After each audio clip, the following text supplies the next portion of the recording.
এতটুকু ককাটেলের বাচ্চাটাকে কি করে বাঁচাবো তোমরা একটু কমেন্টে বলো বন্ধুরা। নমস্কার বন্ধুরা, আমি অভিষেক মতক রুদ্র, তোমরা দেখছো অভিষেক মতক রুদ্র ব্লগ। কেমন আছো তোমরা সবাই? অনেকদিন পরে কিন্তু একটা লং ভিডিও নিয়ে চলে এসেছি। আমার হাতে যে চাবিটা দেখছো এটা দেখে অনেকে অবাক হচ্ছে যে কেন পাখিগুলোকে এরকম তালা মেরে রাখি। তার একটাই কারণ, আমাদের চারপাশে অনেক ছোট বাচ্চা আছে। ছোট বাচ্চাগুলো যখন তখন আমাদের বাড়ি চলে আসে পাখি দেখতে, তো ওরা যদি খাঁচাটা খুলে দেয় তাহলে তো পাখিগুলো উড়ে চলে যাবে। সেই জন্য কিন্তু আমি সবসময় তালাটা মেরে রাখি। আর আমার কনুর পাখির জোড়াটাকেও শান্ত ভাবিও না, এরা এত শয়তান পাখি। আমার কাছে যত পাখি আছে তার মধ্যে সবচেয়ে নটখট পাখি হচ্ছে এই কনুর পাখি। এত শয়তান, কেউ যদি ওদের খাঁচার মধ্যে হাত রাখে সঙ্গে সঙ্গে এসে কামড়ে দেয়। এবার মনে করো ছোট বাচ্চাগুলো পাখি দেখতে দেখতে হঠাৎ করে দরজাটা খুলেছে, আর তখন আঙুলটা দিয়েছে কামড়ে দিবে, ওরা তো ছটপট করে খাঁচাটা খুলে দিবে আর পাখিগুলো সব বাইরে উড়ে চলে যায়। তাই জন্য বিশেষ করে কিন্তু আমি তালা মেরে রেখে দিই খাঁচাটা। আচ্ছা আচ্ছা, পাখিগুলোকে খাবার দিই। তোমরা বলো তোমরা কেমন আছো? অনেকদিন পর কিন্তু এরকম লং ভিডিও নিয়ে চলে এসেছি তোমাদের মাঝখানে। আমার সমস্ত পাখিদেরকে দেখাবো, সবকিছু বলবো তোমাদেরকে। আর তোমাদের বাড়ির বদ্রি লাভবার্ড গুলো কেমন অবস্থায় আছে সেটা কিন্তু কমেন্টে অবশ্যই জানাবে। আমি কিন্তু সবার কমেন্টের অপেক্ষায় থাকি। আমার ককাটেল গুলো তো বাচ্চা দিয়েছে। ও হ্যাঁ, তোমরা তো জানোই, ছোট ভিডিওতে দেখেছো, তো ওখানকার একটা বাচ্চা কিন্তু আমার কাছে থেকে গেছে। এই বাচ্চাটা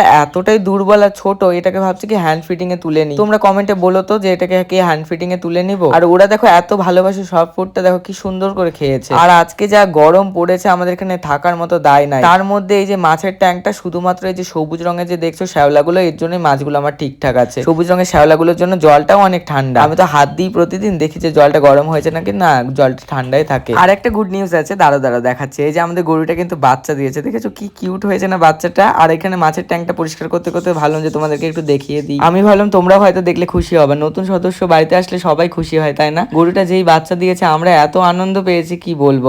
আর পাখিগুলো এত গরমে আজকে কষ্ট পাচ্ছে, ভাবছি পাখিগুলোকে স্নান করাই দিই। তো স্নান করানোর জন্য আগে তো খাবারগুলো বের করে নিতে হবে, তো তাড়াতাড়ি করে পাখির খাবারগুলো আগে বাইরে বের করে নিচ্ছি, তারপরে পাখিগুলোকে স্নান করাই দিব, না হলে তো খাবারগুলো ভিজে যাবে। আবার এখানে আমার বদ্রি পাখিগুলো কিরকম করছে, একদম হাঁপাচ্ছে। ও আর একটা কথা শোনো না, সেদিন যে আমি দোকানে গেছিলাম না, দোকানে চিংড়ি মাছগুলো যে দেখছিলাম, আমার না নেওয়ার খুব ইচ্ছা করছিল। তো কারো বাড়ি কি চিংড়ি মাছ এরকম আছে অ্যাকোরিয়ামে? তোমরা একটু জানাও তো, তাহলে তোমরা যদি বলো যে আছে তাহলে আমি নিই। আর আমার নিচে থাকে যে বদ্রি পাখির জোড়াটা, ওরা কিন্তু ডিম দিয়েছে, দেখেছো কতগুলো ডিম হয়েছে। এবার কতগুলো বাচ্চা ফুটবে সেটাও কিন্তু দেখার। অনেকগুলো তো নষ্ট হয়ে যায় ডিম, এই গরমে তো আরোই নষ্ট হয়ে যাওয়ার চান্সটা বেশি। আর এখানে রিকির বউ কিন্তু ডিম দিয়েছে, তো ডিম বাচ্চাগুলো দেখা হয়নি। আর এত গরমের মধ্যে আমি ওদেরকে আর অত্যাচার করতে চাই। ভাবলাম যখন পাখির খাবারগুলো বেরিয়ে করলাম তাহলে আগে ঝেড়ে নিই, তারপরে না হয় ওদেরকে স্নান করাবো। আর এত গরম, তার মধ্যে দেখো একটা ফড়িং এসে বসেছে ডালের মধ্যে। জলটা রেডি করছিলাম, তো ওখানে জলের যে স্প্রের মেশিনটা ছিল ওইটা না কে যেন এসে খারাপ করে দিয়ে গেছে। আমার ভাই তো এমন করবে না, বাইরে থেকে কোনো লোক আসে তাহলে ওটা করেছে। এই বাচ্চা কাচ্চা না হলে বাইরে থেকে যে সমস্ত লোকরা আসে আমার বাড়ি, তাদের মধ্যে কেউ একটা ওটাকে ঘুটঘাট করে। তুমি ভাবো একটা লোকের বাড়ি এসছিস, কেন ওটাকে ধরে নাড়াচাড়া করার কি দরকার? ওটা নিয়ে ওরকম করে খেলে টেলে বোধহয় নষ্ট করে দিয়ে চলে গেছে। এখন আমাকে আবার নতুন কিনতে হবে। এই দুদিন আগে আমি দোকানে গেছিলাম, ওই দিনই নতুন একটা স্প্রে মেশিন কিনে আনলাম, ভাবো ওটা খারাপ হয়ে গেল। কিছু কিছু মানুষ সত্যি মানুষকে না ব্যবহার করতে খুব ভালোবাসে, যখনই দরকার পড়ে তখন দেখবা নিজের সাথে কি সুন্দর মেশে। কাজ শেষ তারপরে চেনা পরিচিতি শেষ। তো এরকমই আছে আমার চারপাশেও কিছু লোক আমাকে এরকম করে ব্যবহার করছে, আমি সেগুলো বুঝতেও পারছি, কিন্তু কিছু করার নেই। মানুষের সাথে এরকম থাকতেই হবে,